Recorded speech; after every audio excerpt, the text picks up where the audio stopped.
Hello, I'm Jeff Judge, and welcome to the More Than Spanish podcast, where it is my job to interview people from abroad who have come to live in the Cádiz region. We will learn from their stories, tricks, and tips to adjusting to the culture, language, and life here in southern Spain. In this episode, I interview quite the power couple who live in El Puerto. Their names are Jeff and Ariana Mullins. They've done a lot since landing in Spain, such as successfully transitioning their daughter into Spanish schools, starting and growing a business, knowing the ins and outs of life here, and getting over many of the other challenges that come with an international move.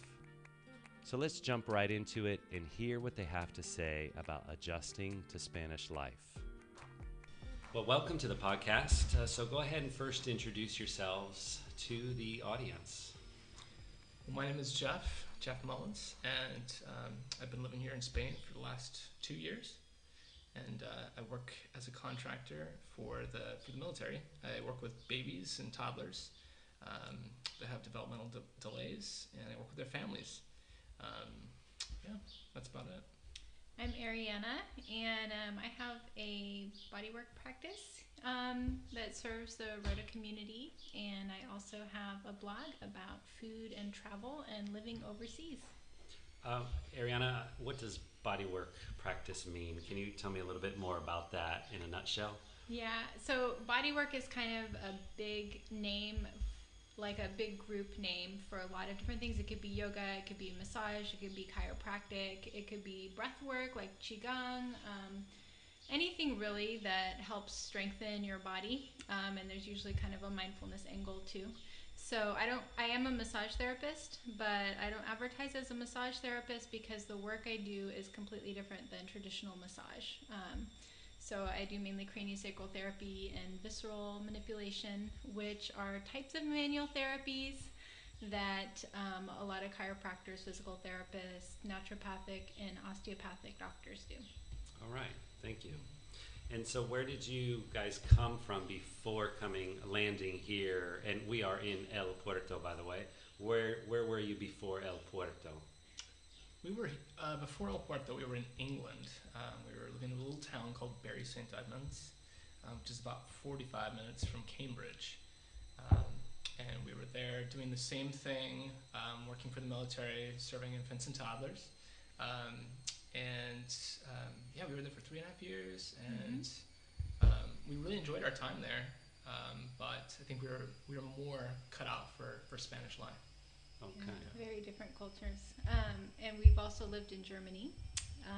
And then I grew up in the Philippines for about 10 years of my youth.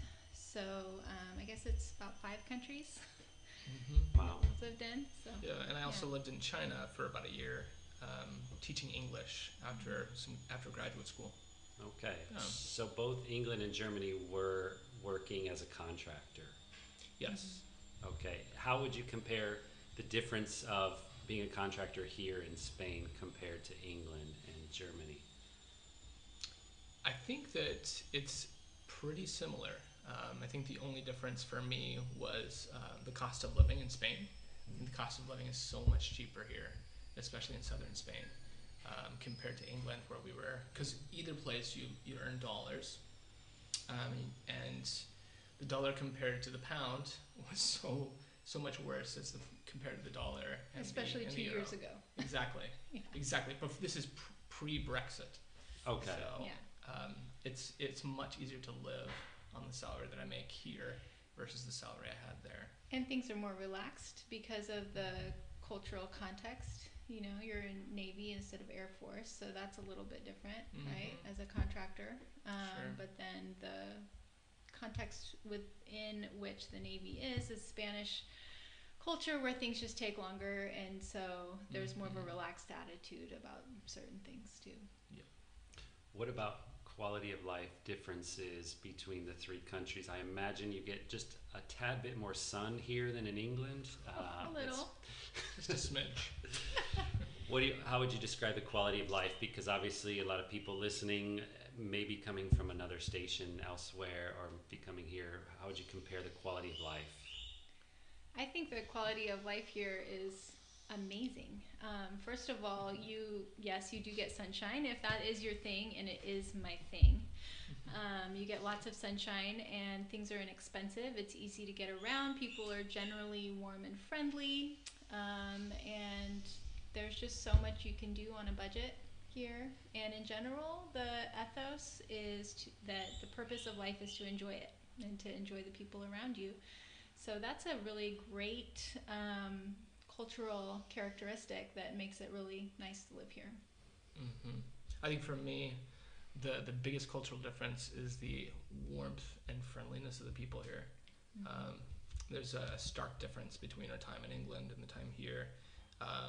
People were much more reserved and to themselves and a little bit skeptical, I think, of foreigners in the part of England that we lived. And I think here in southern Spain, I think people are just so much more warm and open and receptive to outsiders. And they always have a smile on their face, are always willing to bring you in. Okay.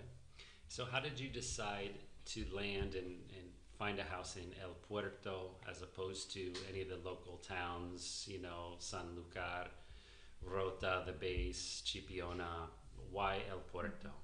So when we lived in England, it was a good half an hour drive from our house to the base where Jeff was working. So we knew that we really wanted a short commute for him.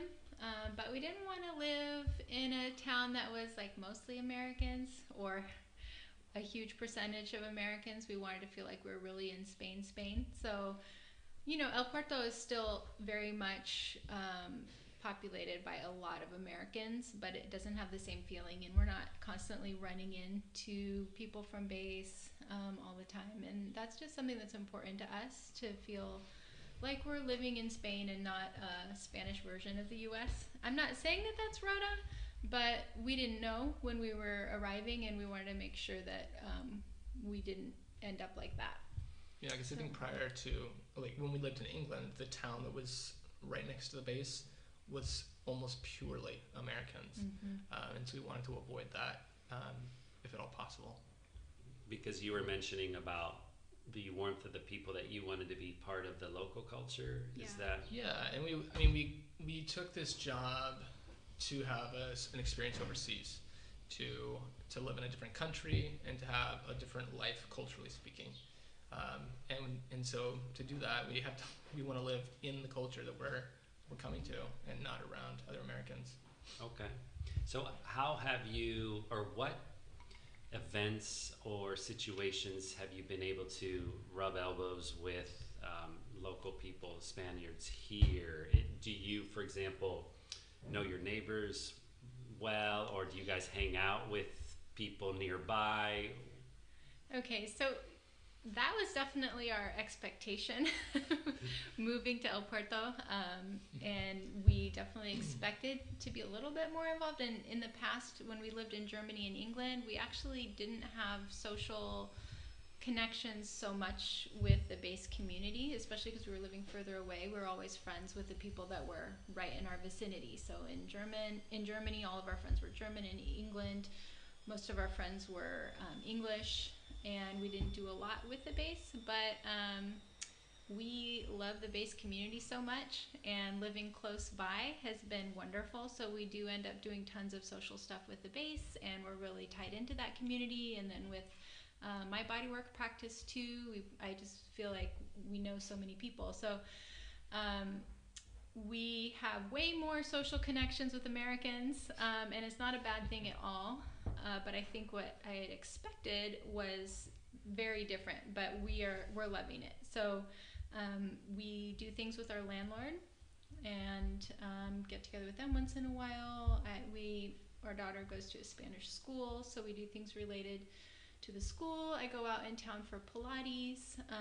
We're involved in the Rota ballroom dance community, but as a group we go out to a club out here in El Puerto.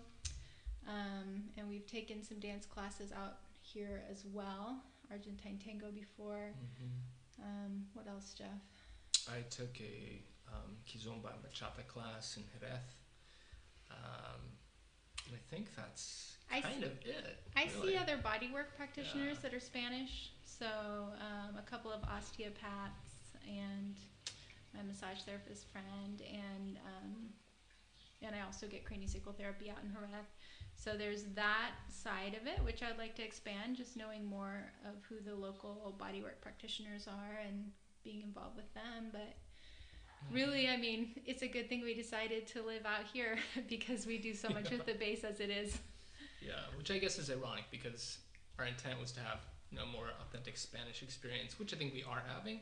But at the same time, we've found a lot of value in just being close to the base community. It's been great. Yeah. Okay. So think back, you said just over 2 years you've been here, right? Yeah. Think back to that day or maybe that week when you first arrived. Okay, you guys have both, you're world travelers. What was it that first shocked you, for the good or for the weirdness of it, about the culture here? What was the first thing that was like, wow, what's that? I think for me, I remember we were staying, we stayed our first night in a hotel in Rota. And we woke up that next morning, and everybody was dressed up in these really whimsical outfits. And it was so funny because we didn't understand necessarily what was going on, but then after a while we realized that, oh my gosh, it's Carnival, and everybody's going to celebrate, because it was in February and it was Carnival week, and people were dressed in the most outrageous costumes that I'd ever seen. I can't even remember specifically what they were. Well, they're matching too. They're And matching they were their all friends. matching, yeah. And so for us, that just seemed so outrageous, and so silly and childish, but really fun, and something that you would never see in England. It was a great introduction. Yeah, I it was a think. great first kind of like, oh my gosh, we're in a fun culture. Yeah. So for us, that was really exciting. Yeah. I think for me, it was hard for me to sort of figure out the physical contact thing, because, I'm an American and I'm used to hugging certain people maybe to say hello if you're already friends with them, but it's usually a handshake. And then we lived in England, and people really, where we lived in England, did not like touching each other at all. And whenever I would reach out my hand for a handshake, I would get the most disappointed look in return from that person, and it was just this really kind of unwilling handshake. And then coming here, it's like the kisses on the cheeks, and then a lot of the Americans were like really hugging a lot, like more than I was used to. Like, you just met them and they hug you, and then they're gonna go and then they hug you again, and it was like when someone came at me, I never knew what I was in for. Am I hugging this person? Am I kissing them on the cheek? Are they leaning in to reach out their hand? And so for me, I ended up like grabbing someone's hand and then kissing them on the cheek. It's just like trying to figure out who's going for what. And honestly, to me, it's still sometimes a tricky part of etiquette for me. I can't figure out, like, am I supposed to kiss this person again? I kissed them when I got here. Am I kissing them again? So that's always a little bit tricky for me. Oh, and then the other thing is I had this really funny interaction shortly after we got here. My landlady stopped by to talk to me, and she was like 2 inches from my face. And she was like talking a mile a minute, and she kept grabbing my scarf. To make a point, she would like tug on my scarf while she was talking to me, which was like right around my neck. And it was funny. It was just very, very, very different from where we'd been living for 3.5 years. So you learned quickly that personal distance is a little different than your Anglo-Saxon. Well, and I grew up in the Philippines, and where it's a very touchy culture. People will walk down the streets, with their arms around each other's waists if they're friends, or holding hands if they're friends. And they do the kisses hello on one cheek, maybe two. Now I can't remember. But for me, like, that was a long time ago. So I'm actually comfortable with it. It doesn't feel weird to me to have all that closeness, but figuring out who feels like what is appropriate and just being appropriate in that context is tricky for me. Yeah, and I think something for me is that I think I'm pretty touch starved, and I didn't realize that until I got here.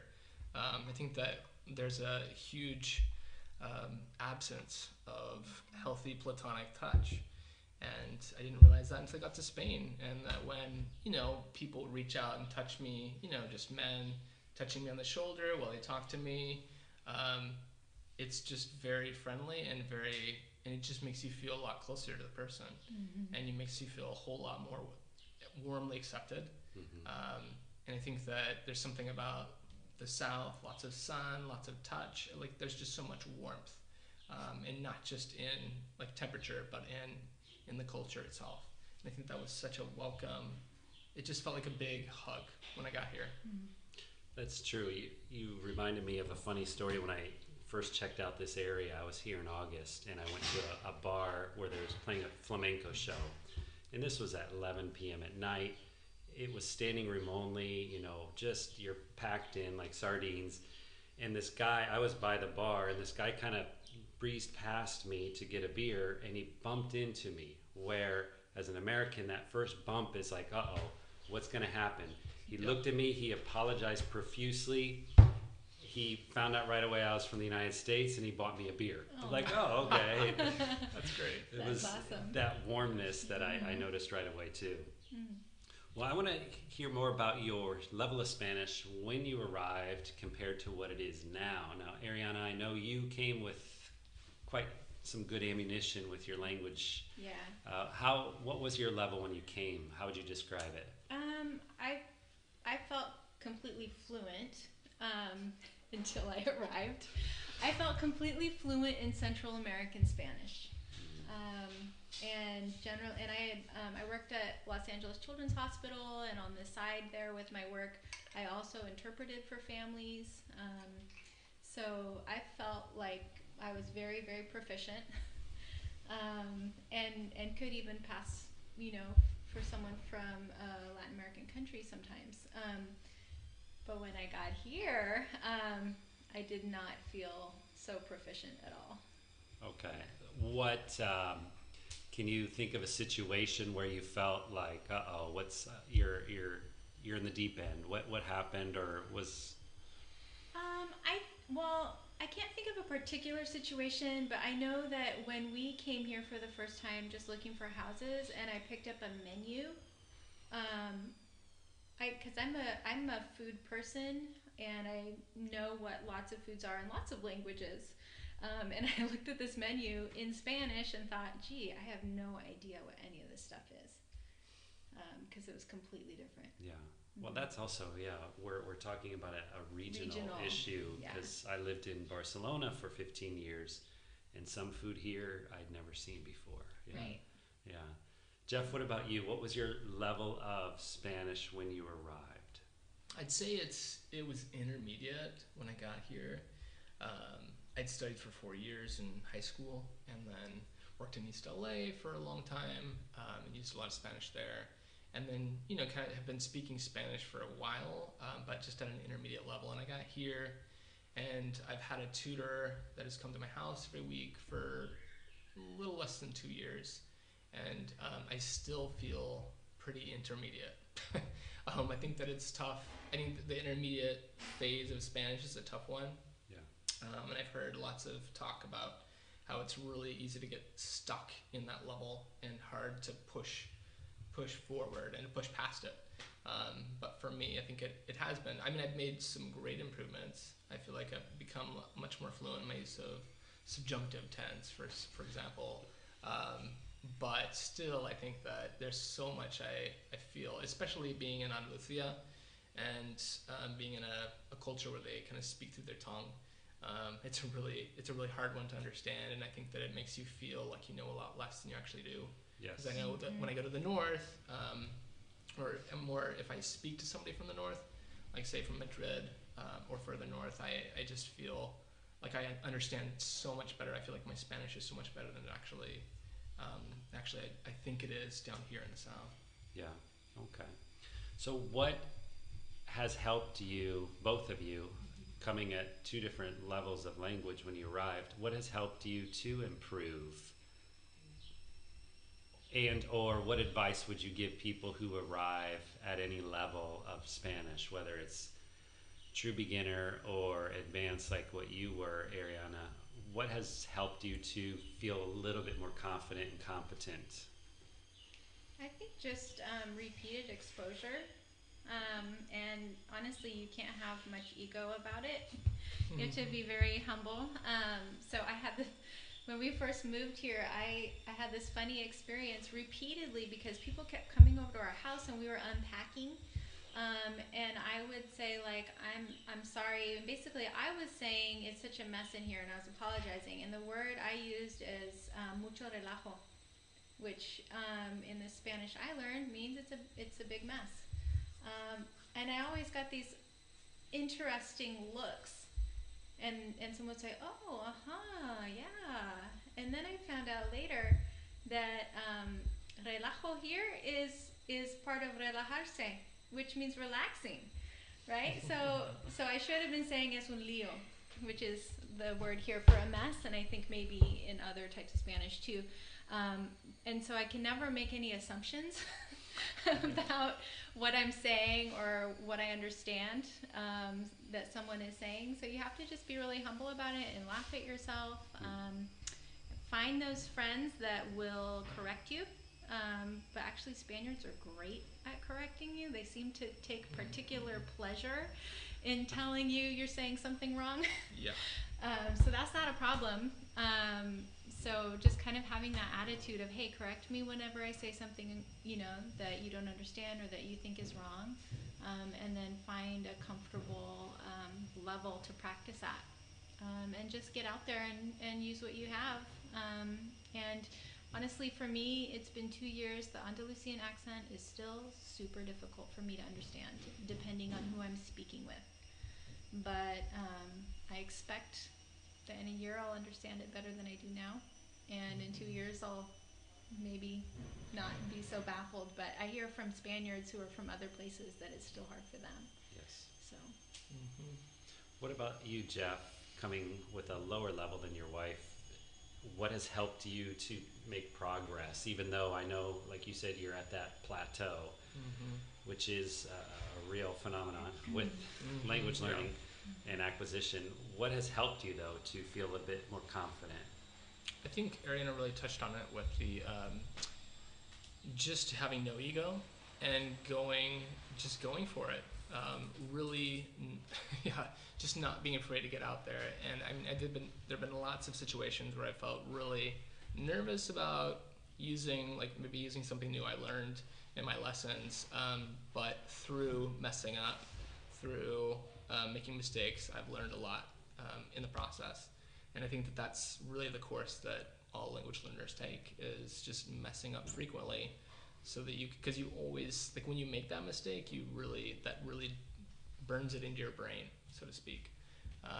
And so I think just getting out there, being willing to look silly and to make mistakes is a good fast track, I think, to improvement.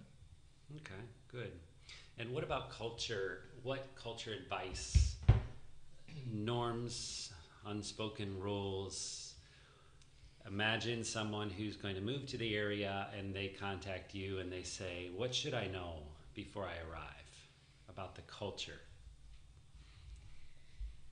Well, I think it's just good advice in general to know that when something doesn't make sense to you, it's not wrong. It's just different, and people are really going to do things differently because the values are going to be slightly different. So everything's really laid back here, and people get frustrated sometimes, but I think in terms of punctuality, it's not so bad. But when something doesn't get done when you think it should be done, maybe just take it as an opportunity to chill out a little bit. Because that's one of the biggest problems I see in the American community, is people feeling really frustrated with the pace at which things happen here, and feeling like there's something wrong with it. And it can be frustrating, but then you also look and you see, like, oh, look at people go to work and they enjoy themselves. They take coffee breaks, they catch up with friends, everything gets done eventually, and people seem to be enjoying life and work. So it's not bad, it's different. And there's just going to be different ways that values show up in the way things are done. Yeah. Yeah. I think that that process of bumping up against the differences is a really good chance for introspection.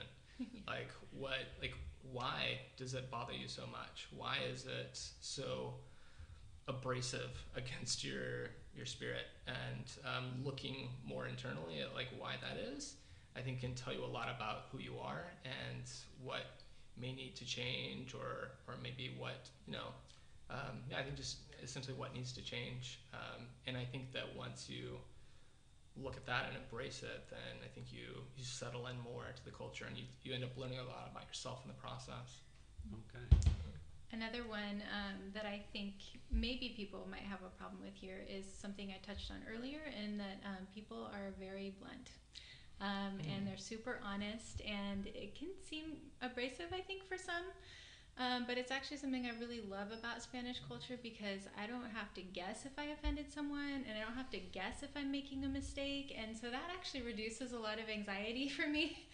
And so if somebody tells you you're doing something wrong, just be thankful that they let you know, so you don't have to keep making that mistake. And you can ask someone a question and really expect an honest answer. So I think that could be hard, but I think it's an adjustment that can make life better. Okay, great. Well, I want to change gears a little bit and jump into the whole area of Spanish schools, because you have a daughter, correct? Mm-hmm. And how old was she, and what grade was she in when you arrived? She was in 8th grade. I mean, she was 8 years old and in the tail end of 2nd grade. No, right? she was actually in the tail end of 4th grade. Well, Or no, in the 3rd grade. English Yeah. the English system. Okay. Yeah, it was a little bit different. So it was adjusted to be It's 3rd grade. 3rd grade, Yeah. tail end of 3rd grade. Yeah. And you decided to put her into Spanish schools. Yes. Right. That is correct. So Amelia's actually never been to an American school before, which is very interesting. She's gone to school in Germany, and England, and now here in Spain. And that's always been what we wanted to do, because we wanted her to acquire second languages and cultures. And it's also a great way to integrate with community. Mm-hmm. And for me, one of my high priorities when I thought about having a family was being able to give my child a second language, a really strong second language. Mm-hmm. So on that note, did she know any Spanish before she arrived? She knew no Spanish. No Spanish at all? No. Nope. And you said before you arrived in February, did you get her into school right away? No, it took quite a while, because of the time of year that we came. It was when the kind of the lottery for the new year, school year began, and so we got here at the tail end of that, and there's a whole process that we had to go through in order to register her for the school, which involved going down to the city hall and getting a document, and then taking that to the head office in Cadiz, and then going down the list of our priority schools, and then waiting for a response. So you got her in the following fall. Is that when she started? No, she started a little bit late in spring. She Yeah, had she like just a started- 1-month delay. Yeah, I think we got here in February, and she ended up starting in April, Oh, I okay. think, yeah. So she was in school just for a couple months before the summer break, basically. Yes, yeah, so she started, had a couple months, and then was on summer break, and then started again in the fall. So tell me about that transition for her. If she went for a couple months in the Spanish schools, not knowing any Spanish, Mm-hmm. how was that transition from, obviously from your parental point of view? And Well, I would say that the first day, it was really, really tricky for me, because I took her to the bus at a bus stop that was at a big roundabout in the center of town, where there's actually a lot of buses that come through, and so there were several school buses coming in through this area, and they're all private charter buses, and I couldn't tell, I had no idea which one was her bus, and so I showed up, and I had to flag down a guy that worked at a kiosk selling stuff, and asked him, do you know that what the bus is for, or which bus goes to Cristobal Colon, which is the school where she goes? And he didn't know, and so he went across the street and flagged somebody down and brought them over, and there were about 5 guys together trying to figure out which bus was the one for Cristobal Colon. And finally they figured it out, and then they flagged me down when the bus came, and then I put her on there, and I said, is this the one to Cristobal Colon? And they said, oh, sure enough it is. But then at that moment, I felt like I was just kind of throwing my daughter to the wolves in a way, because I had no idea, like, was this gonna get her there? And like, it all felt so unfamiliar and just so new, and I know that she was nervous about going for her first day, so it was all very tricky. Just a historical point here. It wasn't actually her first day. Oh, it wasn't? Okay. Just so everyone knows, we did not throw her on a bus all by herself on her first day. On the first day, Jeff and I both went to the school. Oh, that's right. And we met everyone. They were super warm and welcoming, took us into the classroom, and I stayed and interpreted for Amelia and her classmates and her teacher, until the point at which Amelia looked at me and said, okay, you can go. And it actually wasn't very long. You were there in class Yeah. for the first, couple hours? No, not even an hour, but just, she's a really outgoing and courageous person. And so she wanted me to introduce her to everybody, and then the kids were super, super sweet and really kind and nice to her. And one thing she said, can you tell them that I'm just feeling really nervous and kind of scared because it's my first day, and I don't know what's going on. And so I said that, and this little boy, who ended up being a really good friend now, said, oh yeah, I felt that way too on my first day at school when I was new here. I understand how you can feel. And all the little kids are nodding their heads and looking at her, with so much compassion. Yeah. And at one point she said, I need to use the bathroom. I said, okay, who knows where the bathroom is? And these little girls, just took her by the hands and whisked her away. And we felt really, really good about the classroom environment at that point. And then it really wasn't very long until she said, okay, I'm good. She could see that it was a friendly place, that she had friends there already, that people were going to take care of her. And it was hard for us, probably harder for us, walking definitely away, knowing like, uh-oh. But there was one child in her class that spoke English and Spanish fluently, so it was perfect.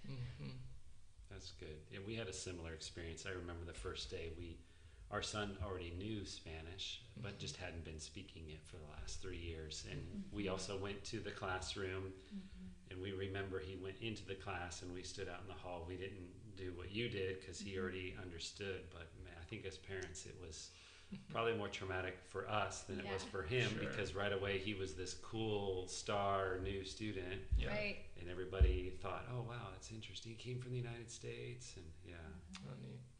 So how would you say it has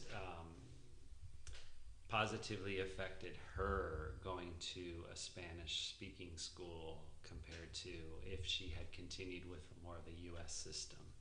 I'd say that in all the places we've lived, she's had the most authentic cultural experience of any of us, just by the fact that she's gone to public school, because all day, every weekday she is with Spaniards, and in England all day every day she was with Brits, and the same thing in Germany. And for me, I work all day with Americans, and the same thing for Ariana, because her clients are all Americans as well. And I think that for me, I feel like I miss out on a piece of that day-to-day life. And I really have to go out of my way to have contact with Spaniards. But for Amelia, it's every day, all day. And I think that she has a lot better understanding of the ins and outs and the nuances of Spanish culture and interaction. I think for her, she's really gotten the best deal out of all of us.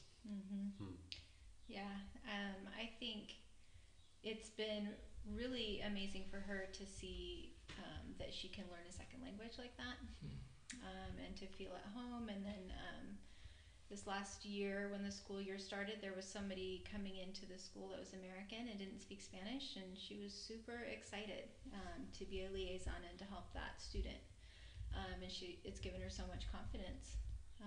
And she does toggle back and forth between the cultures because she does Girl Scouts on base and things like that. So she really gets to see the differences, and she gets to benefit from both sides.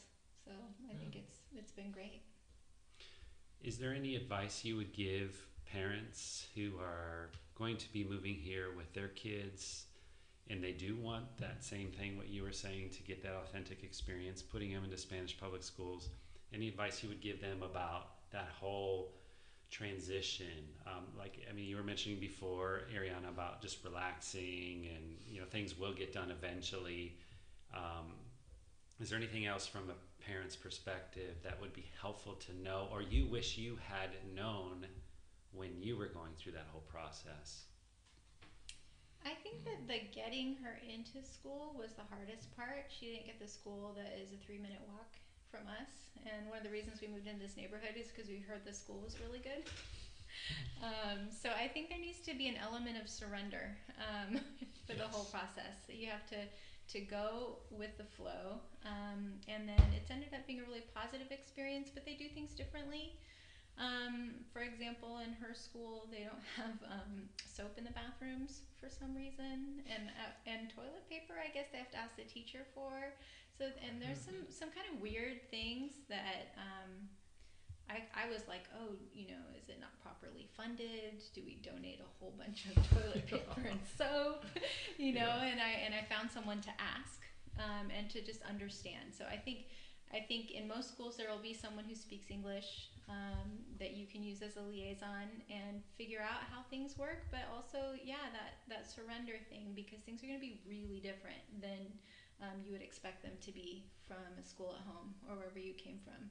Yeah. It's just totally different. Yeah, and that process of getting your child into school is it's not like the process in the U.S. No. You can't just move into a neighborhood and get that school. Yeah. We actually went to the head office in Cadiz to speak with somebody in the Department of Education to petition to get our daughter into the school that was closest to us, and they just gave us a flat out no. So it was just they didn't budge whatsoever. So it wasn't. In that point we realized, okay, we're up against a different system, and we have to really play by the rules that are here. Because we're not going to get what we want. And then I think that once we accepted that and moved on, I think that her experience has been great, and we've been happy with everything. Yeah, I think we were talking about culture shock. I think that was the one thing that we did get ruffled about. Yeah. I just could not believe the way things worked or didn't work, right? Yeah. I just couldn't accept it. Yeah, that was tough. Yeah, it was the hardest cultural transition for us to realize that we just could not help our child get into the school we wanted her in, and that the way things were done seemed so unreasonable.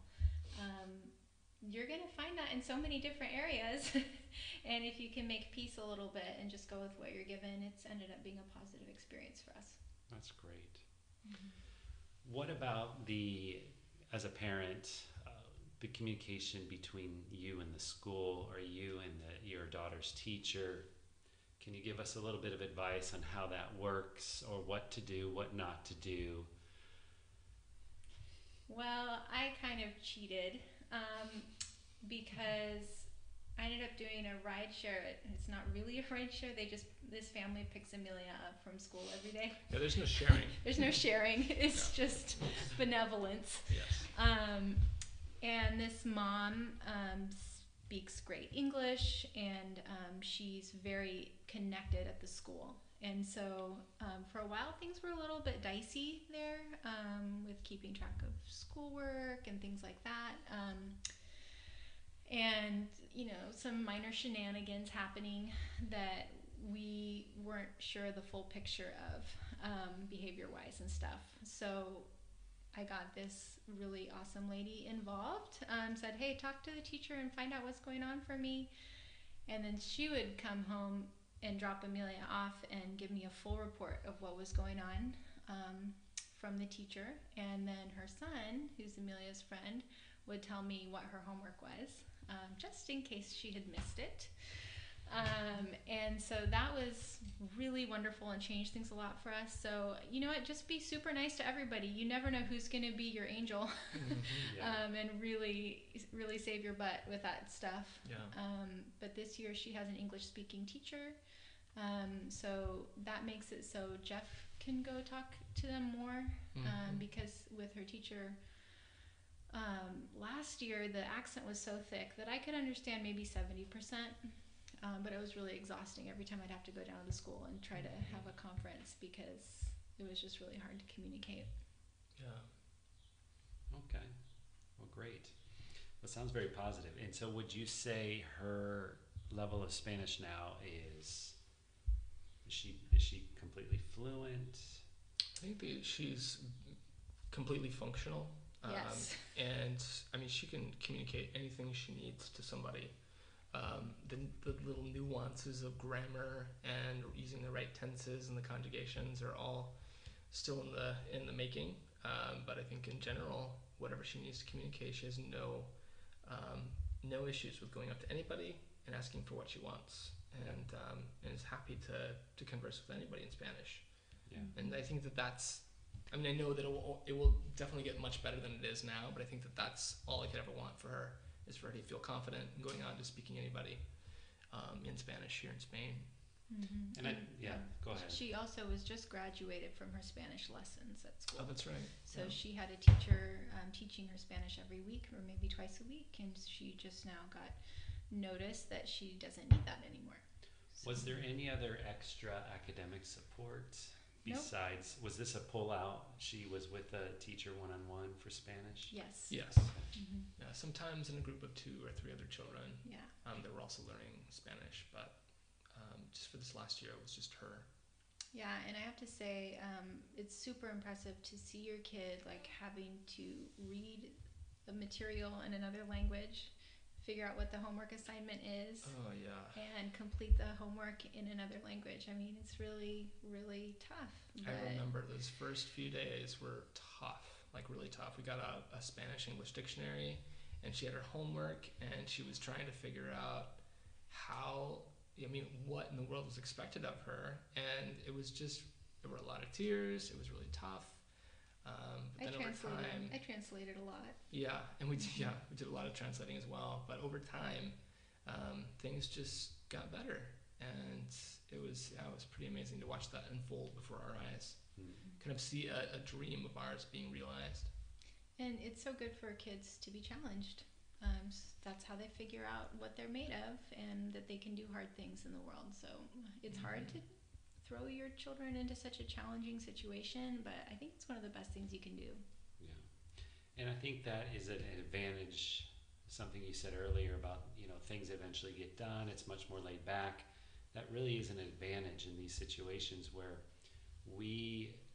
with our son, he again knew Spanish, but was seeming to take, we thought right away he would just jump into it. But it was, the first month was, like you were saying, Jeff, it wasn't easy, and every night we were going over stuff with him, and we were a little bit worried. But then when we met with his teacher, and when we met with her, we realized the teacher was thinking a 1.5 year plan to get him up to speed, where we were thinking it had to be right away. And she was just, tranquilo, it's going to happen. He'll catch up. Everything will be fine. Where I think our cultural expectations were more immediate, and having that kind of pressure was really self-imposed, and the laid-back culture here helps you realize you don't need to go crazy. Exactly. Amelia's teacher was the same way, and it was so great. And she said, "Oh, I'm not worried about her academics. She's here, she's learning Spanish, she's figuring it all out. I'm not worried." And then for us, that just really set us at ease, because imagine the difference if a teacher was saying, "Hey, your kid needs to get with the program." Right? That would be very stressful. I think living in southern Spain makes you feel really uptight, because everybody's always saying tranquilo, tranquilo, because you feel like, I mean, you're always in a rush, or you're always trying to get something done faster than you need to. And I think that's a really interesting, it just, yeah, it made me feel like, gosh, I'm really in a rush all the time. Yeah. But it's been a good kind of mellowing out experience for me. Good. Well, what about just day-to-day getting around advice you would have for anybody thinking of things that you wish you had known before you arrived about shopping, supermarkets, driving, roundabouts, restaurants? Was there anything that would have been helpful for you to have known before you landed? I mean, again, you guys are world travelers, so It's not as acute for us because, you know, we've lived overseas for so long that our expectations for what's going to happen are very, very loose. I mean, every time we've moved somewhere, we would order food and Amelia would say, "What are we getting?" And say, "I have no idea. Let's just see what shows up," you know, Yeah. And that's kind of the life philosophy. One thing though is, I don't know why it took us a year to start shopping at Macro, but I regretted all of our shopping experiences until then because for me, I actually love shopping for food. It's one of my favorite things until I arrived here in Spain. It's just the grocery store experience is not what I'd hoped for. It gets crazy and crowded. You know, there'll be 3 people who like all stick their carts together because they ran into friends and they're having a long conversation and you just can't get through the aisle. But we walked into Macro and it's not like it's amazing or beautiful or super pleasant, but it's incredibly functional. You can walk in, the aisles are super duper wide, you can get what you need, there's a lot of specialty items. So go to Macro sooner rather than later. I mean, very simple things like any other European culture. A lot of things are closed on Sundays. Well, actually, everything's closed on Sundays. And like going to a restaurant, you actually have to intentionally flag somebody down to get your bill for your meal, and because they never ever want to rush you out of leaving the table. And I think that was a real difficult thing at first, not knowing like, are we going to be here forever? But then once we realized we actually have to flag somebody down to get our check, then I think that helped us understand it better. Or walk up to the cash register. If you can't get anyone, just walk up there and say you want to pay. Yeah, exactly. And I don't think it's considered rude. It's just, I think they understand you're American and want to get out of there. Americans, why are you so in a hurry? Yeah. Which is another advantage of living here in southern Spain, connected to a base, because I think there's a greater understanding of American culture and maybe more patience with our little idiosyncrasies. So. We've got Feria coming up soon and Semana Santa. You guys have been here for 2 springs, right? Yeah. That's correct. Any advice with all of this coming up? We have not participated much with Semana Santa. So I don't think we have much advice there. But Feria,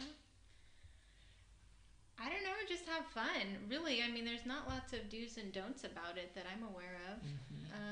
Go in hydrated. Yeah. Definitely. I think Feria is mainly about going out with friends, having drinks, eating a lot of food, dancing if you know Sevillanas. I mean, that's really a key to enjoying a lot of Feria for a lot of people, is to learn Sevillanas, the dance, because it's everywhere and it's a great way to participate with others. And it's what's happening. And to show a love for local culture too, right? You get to dance the local dance with other Spaniards, which is cool. Exactly. And I think there's always a feria going on somewhere every week of the summer, or even beginning in spring. So just go to a lot of different ferias to experience each particular town's flavor of feria. Is there any advice on where to find this information? Is it simply Google and do feria, or have you found any kind of central location to find out the dates and times? I have seen posted like which ferias are in which towns on which dates. But I think you could Google Feria schedule 2017. Okay. And you'd find something. Okay. Mm-hmm. So as we wrap up, is there anything else you can think of about the culture or language, again, that you would have found helpful or that you think would be helpful for anybody else who's either recently arrived or going to be arriving? Day-to-day, language, culture, getting around, restaurants. Yeah. Yeah, I think you can relax and know that people are going to help you. We've lived in a few different places, and not every place has been the same. But here in particular, people are happy to help. And in general, I never felt like I was inconveniencing someone by being new and out of the loop and not knowing what was going on. There seems to be a lot of compassion. And even when we were kind of fighting, honestly, to get into this one school, one of the teachers came to translate, and she was really arguing strongly with the principal of the school. She worked for him, but she was arguing our case very strongly to him. And so we just felt really well taken care of. And I think if you ask for help, you'll get it. So don't worry too much about being new and alone and not knowing what's going on. Mm-hmm.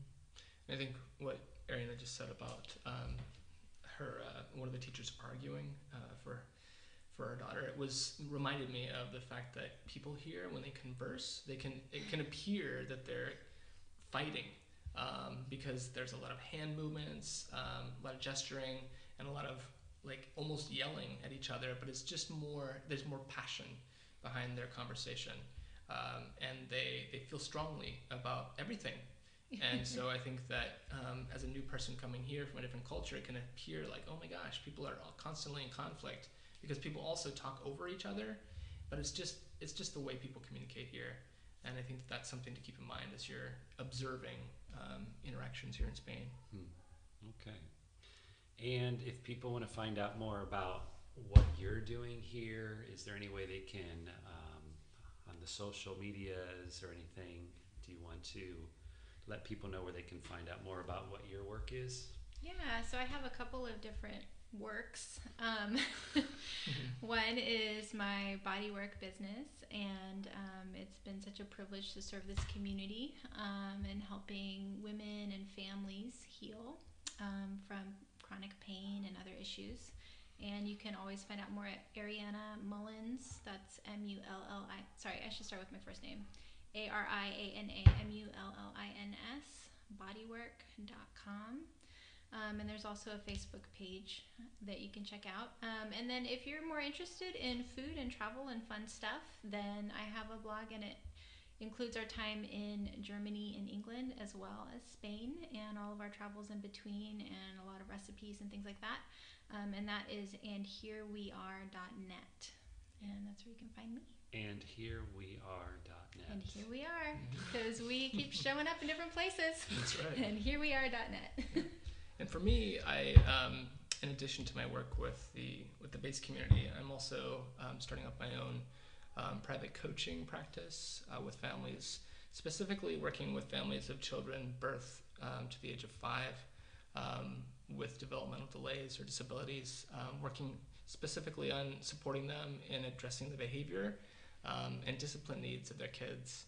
And it's called The Deeply Rooted Parent. And I have a website. It's www.thedeeplyrootedparent.com. And I also have a Facebook page where I regularly post articles and things of interest for families to support them in supporting their young ones in discipline. All right, great. Well, thank you so much for your time and sharing your experiences and stories and your adjustment to southern Spain. We really appreciate all you have to offer. Thanks It was for our having pleasure. us. Yeah, thank you. This is Jeff Judge again, and thanks for joining the More Than Spanish podcast.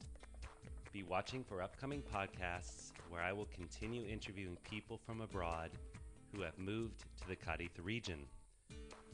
Their stories, tricks, and tips will hopefully help you to settle into the culture, language, and life of southern Spain. More Than Spanish is a local company based in El Puerto de Santa Maria. We help you excel while you are in Spain through our services of troubleshooting, Spanish training, and local expertise workshops. We will be offering Spanish summer camps for kids this summer, so follow us on Facebook so you can get the latest information about upcoming programs. Our Facebook page is at facebook.com/morethanspanish.es.